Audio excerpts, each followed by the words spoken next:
Hi friends, ಎಲ್ಲರಿಗೂ ನಮಸ್ತೆ. Welcome back to YouTube channel. Friends, ಮೊದಲಿಗೆ ನಾನು ದೇವ್ರ ಮನೆಯೆಲ್ಲ ಕ್ಲೀನ್ ಮಾಡಿ ಮೊದಲಿಗೆ ದೇವ್ರಿಗೆ ದೀಪ ಹಚ್ಚಿ ಪೂಜೆ ಎಲ್ಲ ಮಾಡಿ ಮುಗಿಸ್ಕೋತೀನಿ. ಆಮೇಲೆ ನಮ್ಮ ಹಿರಿಯರಿಗೆ ಫೋಟೋ ಎಲ್ಲ ಒರೆಸಿ ಕೊಡು, ಅವ್ರಿಗೆಲ್ಲ ಹೂ ಮುಡಿಸಿ ಹೂಬತ್ತೆಲ್ಲ ಇಟ್ಕೋತೀನಿ ಮೊದಲಿಗೆ.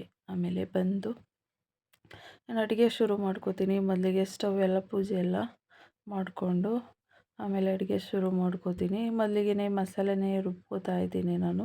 ನಮ್ಮ ಕಡೆ ಯಾಕೋ ಕರೆಂಟು ಮತ್ತೆ ಬರುತ್ತೆ ಹೋಗ್ತಾ ಇತ್ತು, ಅದಕ್ಕೆ ಮೊದಲೇ ಮಸಾಲೆ ರುಬ್ಬಿಟ್ಕೊಬಿಡೋಣ ಅಂತ ಹೇಳಿ ಮಟನ್ ಸಾಂಬಾರಿಗೆ ರುಬ್ಕೋತಾ ಇದ್ದೀನಿ. ನಾವು ತುಂಬಾ ಸಿಂಪಲಾಗಿ ಮಾಡ್ತಾ ಇರೋದು ಚಿಕನ್ ಮತ್ತು ಮಟನ್ ಸಾಂಬಾರು. ಒಂದು ಗೀ ರೈಸ್ ಮಾಡ್ತಾಯಿದ್ದೀನಿ ಫ್ರೆಂಡ್ಸ್, ವೈಟ್ ರೈಸ್ ಅಷ್ಟೇ. ಸರಿ, ಯಾರಿಗೂ ಕೂಡ ಹೇಳ್ತಾ ಇಲ್ಲ, ನೆಂಟರಿಗೆ ಹೇಳ್ತಾ ಇದ್ವಿ ಮೊದಲು. ಈ ಸರಿ ಹೇಳಿಲ್ಲ, ನನಗೂ ಸ್ವಲ್ಪ ಹೆಲ್ತ್ ಪ್ರಾಬ್ಲಮ್ ಆಗಿರೋದ್ರಿಂದ ಯಾರಿಗೂ ಹೇಳ್ತಾ ಇಲ್ಲ, ಹಂಗೆ ಸಿಂಪಲಾಗೆ ಮಾಡ್ಕೋತಾ ಇರೋದು. ಪಾಪ ನಮ್ಮ ನಾದಿನಿ ಮಗಳು ಕೂಡ ಬಂದಿದ್ದಾಳೆ ನನಗೆ ಹೆಲ್ಪ್ ಮಾಡೋದಕ್ಕೆ. ಹಾಗೆ ನಾವು ಗೋರಿಗೇನು ಹೋಗೋದಿಲ್ಲ. ಪಿತೃಪಕ್ಷ ದಿನ ಪೂಜೆ ಮಾಡ್ಬೇಕಾದ್ರೆ ಮನೇಲೇ ಫೋಟೋ ಇಟ್ಟು ಎಲ್ಲ ಪೂಜೆ ಮಾಡ್ಕೊಳ್ಳೋದು. ನಾವು ವಿಜಯದಶಮಿ ದಿನ ಗೋರಿಗೆ ಹೋಗಿ ಅವತ್ತು ಕೂಡ ಪೂಜೆ ಮಾಡ್ಕೋತೀವಿ. ಅವತ್ತೆಲ್ಲ ಪೂಜೆ ಸಾಮಾನು ತಗೊಂಡೋಗಿ ಗೋರಿಗೆ ಹೋಗಿ ಅವತ್ತು ಪೂಜೆ ಇರುತ್ತೆ. ಪ್ರತಿ ವರ್ಷ ಕೂಡ ಇದೇ ಥರನೇ ನಾವು ಮಾಡೋದು.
ಎಲ್ಲ ಮುಗಿಸಿ ಇವಾಗ ಸ್ವಲ್ಪ ಎಡೆ ಎಲ್ಲ ಊಟ ಎಲ್ಲ ತೊಗೊಂಡೋಗಿ ಮನೆ ಮೇಲೆ ಇಡ್ತಾ ಇದ್ದೀವಿ. ಹಾಗೆಯೇ ಇವಾಗ ಎಲ್ರಿಗೂ ಕೂಡ ಊಟ ಕೊಡ್ತಾ ಇದ್ದೀನಿ. ಹಾಗೆ ನಮ್ಮ ಚಿಕ್ಕಮ್ಮ ಅವರು ಬಂದರು ಕೂಡ. ಎಲ್ಲರೂ ಊಟ ಮುಗಿಸಿ ಸ್ವಲ್ಪ ಹೊತ್ತಾಗೇ ಮಾತಾಡ್ತಾ ಕೂತ್ಕೊಂಡಾಗೆ ನಮ್ಮ ನಾದಿನಿಯವರು ಕೂಡ ಮನೆಗೆ ಹೊರಟರು. ಇವತ್ತಿನ ಪಿತೃಪಕ್ಷದ ಪೂಜೆ ಇದಾಗಿರುತ್ತೆ friends. Thank you so much.